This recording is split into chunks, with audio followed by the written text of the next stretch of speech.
है और वो संकल्प श्री भगवान परशुराम गौशाला की कार्यकारिणी के द्वारा लिया गया कि गौ माता को राष्ट्रीय माता का दर्जा दिया जाए। हमारी जो संस्कृति है वो सनातन संस्कृति है। सनातन का अर्थ ये है कि जो सत्य है, जो नित्य है, जो शाश्वत है, जो अनादि है, और वो किसी व्यक्ति विशेष ने नहीं चलाई। ये सनातन ये चलाया स्वयं नारायण के द्वारा। ये विधान चला हुआ है। जैसे यूं कल्पना कर लें आप कि एक राष्ट्र बढ़ता है तो उसका एक संविधान बनता है कि ये राष्ट्र के लोग चलेंगे कैसे, तो उसके लिए एक संविधान बनता है और उसके मुताबिक फिर सब लोगों को चलना पड़ता है। तो सनातन स्वयं नारायण ने बनाया, स्वयं भगवान ने बनाया और भगवान ने एक विधान बना दिया। उस विधान का नाम है वेद, उपनिषद, दर्शन, पुराण, जितने भी गीता जी, रामायण जी, महाभारत, जितने हमारे ऋषि मुनियों के ग्रंथ हैं, ये सब जो है आप देखें गुरु ग्रंथ साहब, ये सब गुरुओं की वाणी है। और गुरुओं की वाणी जो है वो सनातन से चली, भगवान ने चलाई। और आप देखें कितना आश्चर्य की बात है कि ये सनातन आज का नहीं है। कुछ के इतिहास तो हजारों वर्षों के हैं, सैकड़ों वर्षों में सिमट जाते हैं। लेकिन ये जो कल्प चला हुआ है 1 अरब 96 करोड़ 8,53,124वां वर्ष चला हुआ है। अब आप देख लें कब से चली हुई है सृष्टि, और चलनी कितनी है ये सृष्टि? 4 अरब 32 करोड़, अभी तो आध में भी नहीं आई। और जब आप देखें सृष्टि की आयु जो है वो 4 अरब 32 करोड़ है। फिर भगवान क्या करते हैं? फिर सृष्टि को समेट लेते हैं, जिसको प्रलय कहते हैं। फिर वहां कुछ नहीं रहता। ये भगवान का कार्य है, ये जनमानस का कार्य नहीं है। और फिर वो प्रलय काल भी 4 अरब 32 करोड़ वर्ष है। अब आप कल्पना करो कि हमारे जो ऋषि मुनियों ने कैसी कैसी गणना की। भारत ने एक बहुत बड़ा कीर्तिमान स्थापित किया। भारत के युवा वैज्ञानिकों ने चंद्रमा के ऊपर अपनी उपस्थिति दर्ज करा दी। लेकिन जब इसरो के चेयरमैन का इंटरव्यू हुआ, उसने कहा कि हमारे जो वेद हैं, हमारे जो धर्म ग्रंथ हैं, हमारे जो ऋषि मुनि हैं, उन्होंने ये हमें पहले रास्ता दिखाया हुआ था।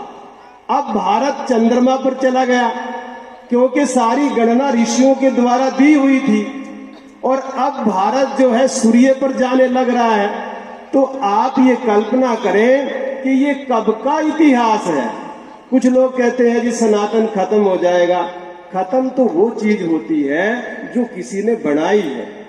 जिसका जन्म हुआ है उसका अंत जरूर होगा, लेकिन जो जन्मा ही नहीं, जिसका बनाने वाला स्वयं नारायण है, और वो नारायण अनादि है, वो सदा से है और सदा रहेगा। तो आप कल्पना करें कि इस विधान को कौन मिटा सकता है। और ये सनातन का ऐसा विधान जिसमें हम मिट्टी की पूजा करते हैं, मिट्टी में कण कण में भगवान को मानते हैं, तो कण कण ही भगवान है। हम तो मिट्टी की पूजा करने वाले लोग हैं। किसी देश का नाम सुना हमने कभी कि माता कहते हो? लेकिन भारत को माता कहते हैं। माता किसे कहते हैं? जो निर्माण करती है। बच्चे का पहला माँ, पहला गुरु उसकी माँ है, जिसने जन्म दिया है, उसको माता कहते हैं। और दूसरा गुरु पिता है और तीसरा आचार्य है। तो इसलिए माता निर्माता भवति। तो भारत माँ को क्यों माँ कहा गया?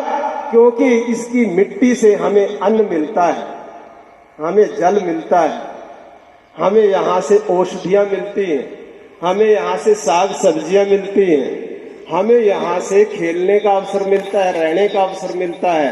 तो अगर मिट्टी ना हो, अगर ये धरती माँ ना हो, तो आप कल्पना कर सकते हैं कि हमारा जीवन संभव है? संभव नहीं है। इसलिए हमने तो मिट्टी की पूजा की है। और सनातन है ये जो वृक्षों की पूजा करता है।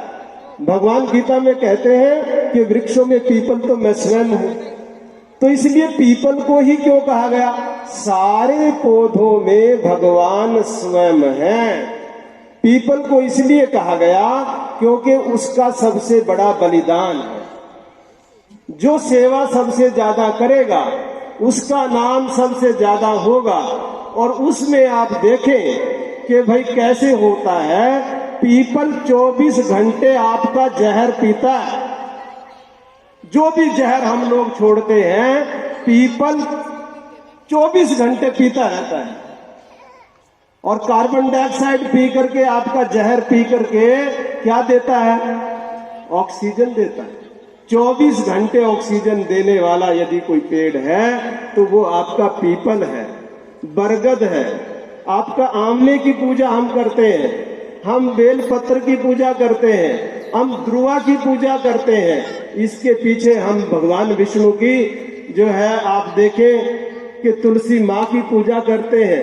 क्यों करते हैं? ये सब वैसे नहीं है कोई, ये सब साइंस है, विज्ञान है कि तुलसी 23 घंटे ओजोन छोड़ती है। जो यहाँ साइंस के विद्यार्थी होंगे, वैज्ञानिक होंगे, उनको पता है कि ओजोन कितनी इंपॉर्टेंट लेयर है हमारे अंतरिक्ष के अंदर। यदि ओजोन कमजोर पड़ जाए तो लोगों को चमड़ी के कैंसर और भयानक रोगों से ग्रसित हो जाते हैं।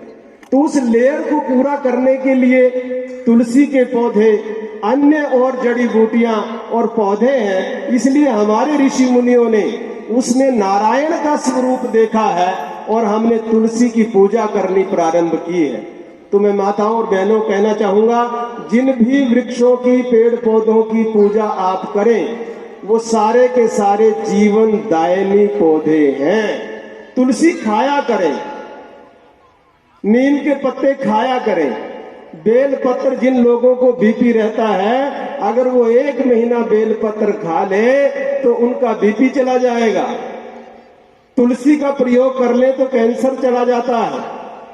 ये सब साध्य असाध्य रोगों का इलाज है। और दूसरा आपको बताऊं कि भगवान गणेश की जो पूजा करते हैं वो ध्रुवा से करते हैं। ये एक विज्ञान है। यदि कभी आपको चोट लग जाए और खून बह रहा हो तो थोड़ा सा ध्रुवा तोड़ लेना, दूब तोड़ करके, घास तोड़ के चबा ले, चबा करके लगा दे। कितनी बड़ी ब्लीडिंग हो, चाहे आपको चाकू लग गया, कसी लग गई, कोई हथियार लग गया और आप चबा करके लगा दे, तुरंत बंद हो जाता है। तो ये एक बहुत बड़ा हमारे भगवान ने चारों तरफ ये ग्रीनरी दी हुई है। और इसका कारण ये है कि हम इन पत्तों का सेवन करें, और पत्तों का सेवन करके हमें किसी डॉक्टर पे जाने की जरूरत नहीं है, किसी हॉस्पिटल जाने की जरूरत नहीं है। इन सारी दवाइयां जो है पत्तों में, आप पत्तों का रस पी सकते हैं, पत्तों की चटनी खा सकते हैं। इसलिए हमारे ऋषि मुनियों ने जो है इन वृक्षों में नारायण को देखा है, जिसका सबसे ज्यादा सहयोग। हमने नदियों की पूजा की है। अब देखो, गंगा को हम मां मानते हैं क्योंकि गंगा जल जो है अनेक औषधियों से आता है और हमारा कल्याण करता है। हमने पर्वतों की पूजा की है क्योंकि पर्वतों से हमारी जड़ी बूटियां आती हैं। तो हम सबको नमन और वंदन करने वाले लोग अपनी प्रकृति को जब इतना संभालते हैं, तो गाय के बारे में क्या कहते हैं? गाओ विश्वस्य मात्रा। अब तो हमें आंदोलन करना पड़ रहा है, विचार रखने पड़ रहे हैं इस भारत भूमि पर कि गाय को राष्ट्रीय माता बनाया जाए। लेकिन वेद कहता है गाय राष्ट्रीय माता तो है ही है, वो विश्व की माता है। पूरे विश्व से ज्यादा गाय अपने बच्चे से प्रेम करती है। वात्सल्य का जो गुण है, आपस में प्रेम प्यार का जो गुण है, यदि आपके आंगन में गाय खड़ी है तो कभी आपको ये शिकायत नहीं मिलेगी, मेरी बेटी मेरा कहना नहीं मानती, मेरा बेटा मेरा कहना नहीं मानता। वो गाय के जो वाइब्रेशन, गाय का जो आशीर्वाद है वो आपको मिलेगा। और हमारी सनातन संस्कृति में अरे क्या विधान है, पहली रोटी गाय की। और आप देखें जो लोग किसान हैं यहाँ पर, 4 अंगुल जो है गेहूं की वो भूमि माता को दिया जाता है और उससे ऊपर बाली तक का गाय माता को दिया जाता है। और जो बाली है, पहली बाली अग्नि को दी जाती है, गेहूं की बाली या किसी भी अन्न की। और फिर जब वो गेहूं आ जाती है तो पहली मुट्ठी किसको देते हैं?